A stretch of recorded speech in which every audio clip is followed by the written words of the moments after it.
So I've been thinking a lot about Deleuze and Guattari in their two books about capitalism and schizophrenia. First of all, sorry, that was over.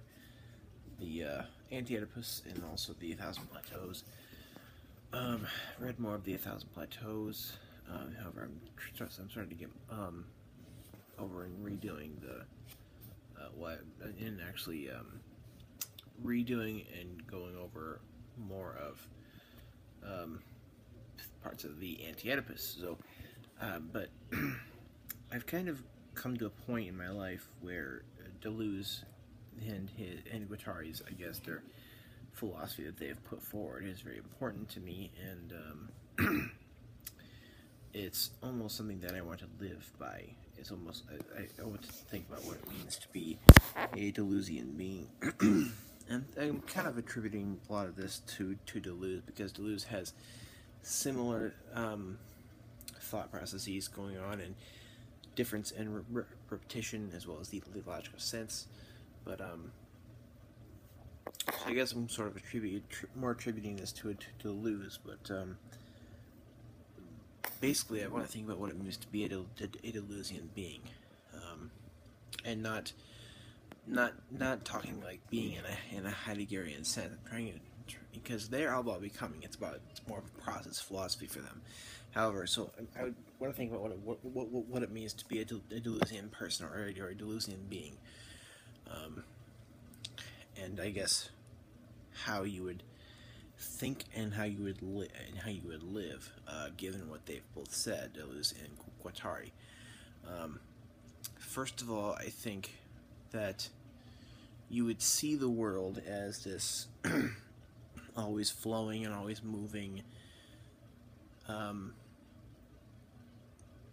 basically a plane of immanence, this whole massive thing where everything is moving, everything is flowing, everything is changing, and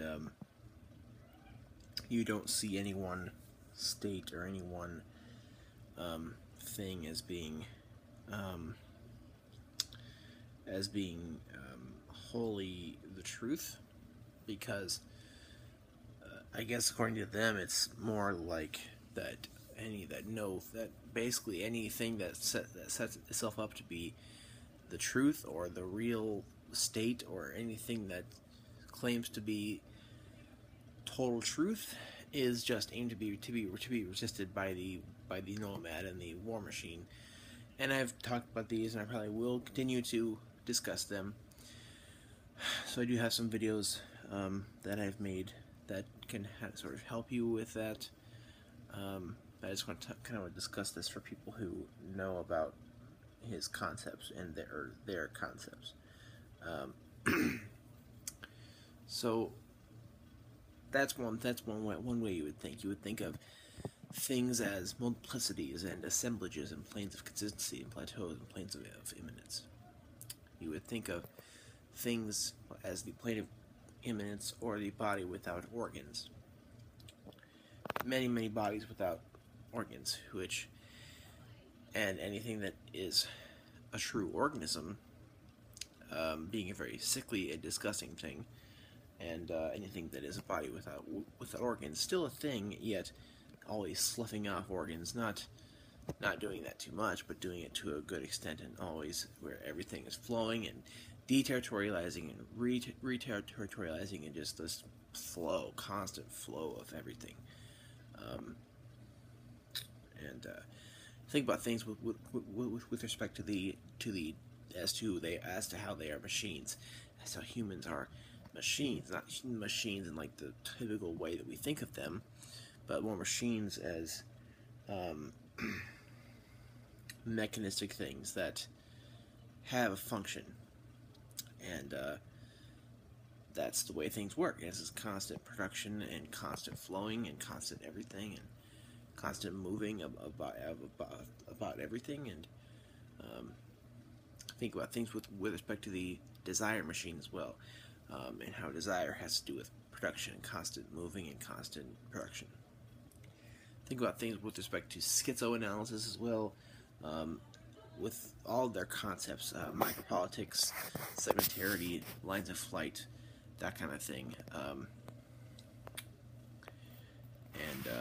Basically, and that's kind of how you will think about things. And that's kind of how I've come to think about things, is with respect to their philosophy, and that's only because I find their philosophy to be of the utmost importance, and I find their philosophy to be of the utmost clarity to me. And I know that sounds weird, because when you read them for the first time, they're not going to seem clear to you. It's not going to be clear. However, it seems to me that philosophy is of the utmost clarity. It's of the utmost clarity and of the utmost sense, I guess. Whereas any philosophy that claims to have a certain logos or truth or state in it, then that sickens me in a way. And I'm also, I guess I have similar feelings about Derrida's philosophy too, because Derrida has a similar philosophy where he wants to break down anything that has any logos or metaphysics, or real metaphysics. And I've discussed a lot about him too, and I will more. But so I think it's basically Deleuze and Derrida. Though those two are philosophers who I have a lot of feelings about, and I guess it's almost become a emotional thing as to how I feel about them, and how I feel that both of their thought processes are of the utmost clarity, the utmost importance, and the utmost sense. Because this world is not a true organism. It's not a organized, meaningful thing, and I think Deleuze and Derrida both look at things in that way. Derrida is going to deconstruct anything that he sees. Deleuze and or Guattari are going to try to slough off whatever organs are of a certain thing, and they're going to try to deterritorialize concepts, and that's going to be a back and forth thing. So what would a ethics be given from Deleuze? What would way of acting? How would that work? First, I think it would be trying to help others understand what the true sense of the world is, and that's the way that Deleuze thinks of it. I think that's one ethical thing.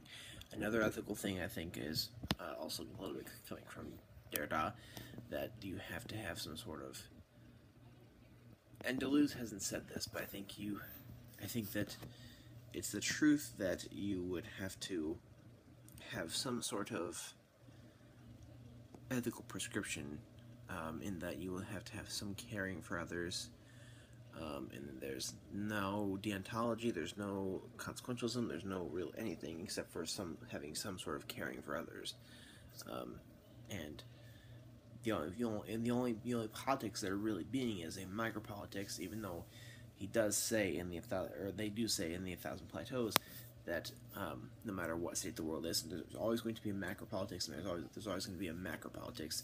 There's not a whole lot you can do about that. However, you have to push towards, I guess, sort of a micropolitics, because that's where the most things are going to get done, and the most lack of bullshit will be. That's my words, not theirs.